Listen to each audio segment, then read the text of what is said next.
All right, ladies and gentlemen, you are welcome to another great episode on your favorite political talk show, The Truth with Ben Jokes. Now, some days ago, I showed you a video of Yoruba farmers and the Mieti Allah Association of Fulani Herdsmen signing a peace accord. That is, an agreement that Fulani herdsmen will no longer invade Southwest farms. Both herders and farmers would carry out their activities peacefully without hurting one another or crossing one another's paths. And I said such agreements could not work just like that. I maintain that the Fulanis aren't just attacking. They have an agenda to grab land, and no peace accord can supersede that. The best thing to do is to stop being politically correct about this, is to confront this issue head on. We have to stop pretending. But some people called us names. They said we were criticizing people who were trying to give peace a chance. And my response was, give it a few weeks. It is barely a week, and this very disturbing update just came out of Southwest Nigeria. The female farmers in Southwest have come out crying, narrating what they are going through in the hands of Fulani herdsmen. The thought of it alone is even scary. Before I show you some of the things they said and how Nigerians reacted, let me quickly show you what these same Fulani guys have done in ENUGU. At least 4 killed, many others injured as herdsmen attack ENUGU community. At least 4 people have been confirmed killed, while many others were wounded. Assailant said to be herdsmen invaded Nimbo community in the Uzowani local government area of Enugu State. Reporters learned that the attack occurred on Sunday night. The deceased victims are Oke Simon Ugu, Oruku Okechukwebuka, Julius Ogbonna, and Gabriel Ezia. Residents of the community who spoke to reporters said the herders invaded the community late Sunday night and attacked mourners at Ugujiro Nimbo village, killing the 4 persons instantly. One of the residents, Chijoke Okunna, told reporters that the corpses of the 4 victims had been recovered. According to him, the community has formed search parties to look for missing people. Okunna said that 7 people inflicted with machete cuts had been taken to a hospital in Nsukka town. Similarly, in April 2016, herdsmen attacked Oda, Nimbo community, killing at least 14 people. No fewer than 23 people sustained serious injuries. Late last month, 2 brothers were slain by herdsmen in the community. Meanwhile, the spokesperson for the State Police Command, DSP Daniel Undukwe, confirmed the tragic incident to reporters on Monday morning. He said a press statement about the tragic incident will soon be released to the media. What a tragedy.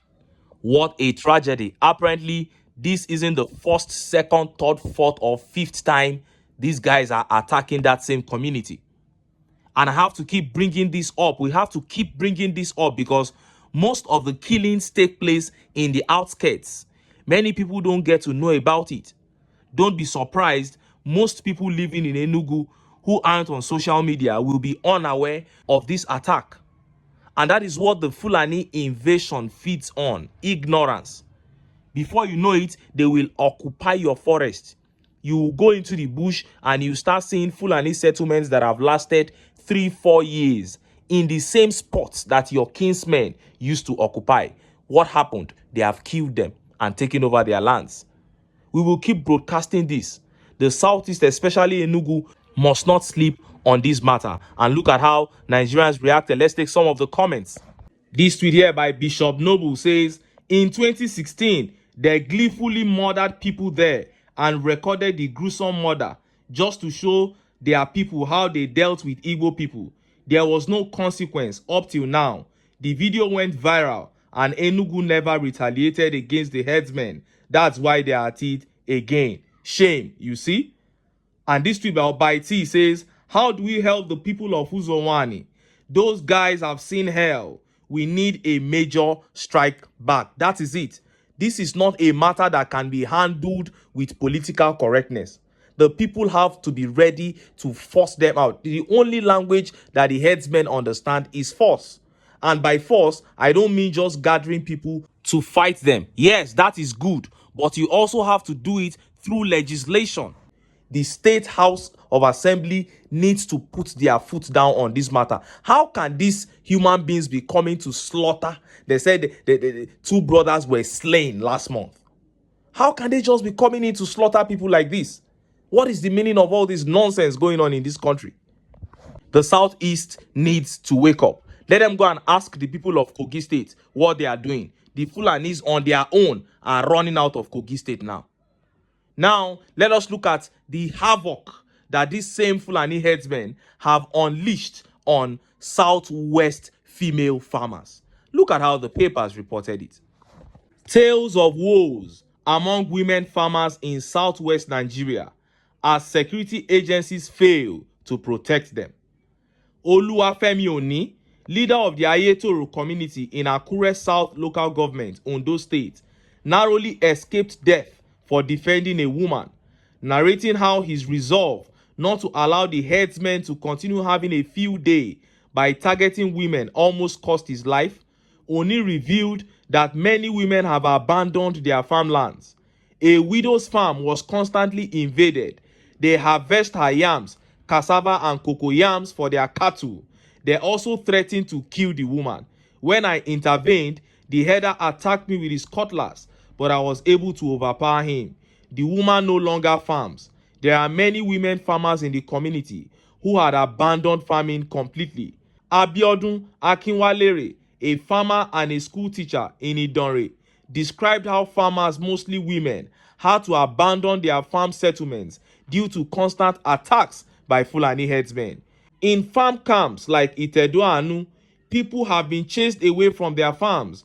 I lost a lot of money there as my farm was burnt down by Fulani herdsmen who have made it a habit to burn down people's farms to give way for fresh grass to grow. Oh, women were affected and they all had to flee. A boy who resisted them was macheted mercilessly. Damilola Dibiagu also narrated how her mother, grandmother, and grandfather were all chased away from their farms in 2022. My mother was chased away from her cassava farm by Fulani herdsmen in Aye community. They fed her farm produce to the cows. My grandpa and grandma also have farms in Ileyowo. They were also attacked and chased off their farms by the same herdsmen. In Irun Akoko Northwest local government area of Ondo State, Akpalowo Ajibola, a student whose parents are also farmers, narrated their ordeals. Here we have many women farmers who grow yams, cassava, melon, pigeon peas, and so on.